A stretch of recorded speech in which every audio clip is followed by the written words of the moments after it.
के पतन के बाद भारत की राजनीतिक स्थिति पूरी तरह बदल चुकी थी। मगध की केंद्रीय शक्ति कमजोर पड़ गई थी और चारों ओर छोटे छोटे शासक स्वतंत्र होने लगे थे।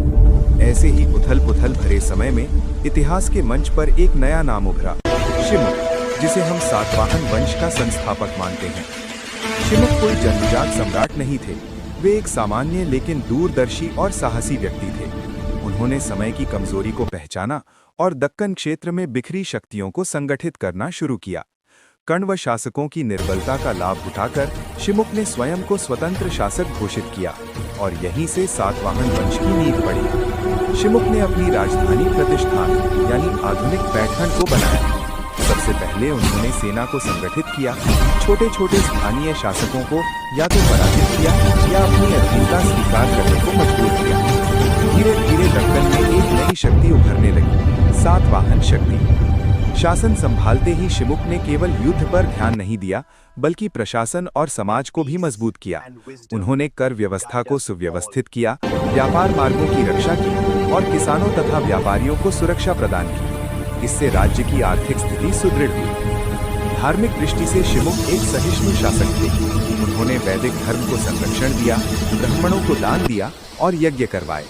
साथ ही बौद्ध और जैन धर्मों के प्रति भी उदार रवैया अपनाया। उनके शासन में धर्म संघर्ष का कारण नहीं, बल्कि समाज को जोड़ने का माध्यम बना। हालांकि सातवाहनों का मुख्य केंद्र दक्कन था, लेकिन मौर्य साम्राज्य के बाद जो राजनीतिक खालीपन मगध में पैदा हुआ था, उसे भरने वाली शक्तियों में सातवाहन भी शामिल थे। उत्तर और दक्षिण भारत के बीच व्यापार और संपर्क को बनाए रखने में शिमुक की महत्वपूर्ण भूमिका रही। शिमुक का शासनकाल भले ही अधिक लंबा न रहा हो, लेकिन उनका योगदान ऐतिहासिक था। उन्होंने वो मजबूत नींव रखी जिस पर आगे चलकर सातकर्णी प्रथम और गौतमीपुत्र सातकर्णी जैसे महान शासकों ने एक विशाल साम्राज्य खड़ा किया। इतिहास में शिमुक को इस बात के लिए याद किया जाता है कि उन्होंने अराजकता के समय में व्यवस्था की स्थापना की और सातवाहन वंश को जन्म दिया। यही कारण है कि शिमुक केवल एक राजा नहीं, बल्कि एक नए युग के निर्माता माने जाते हैं।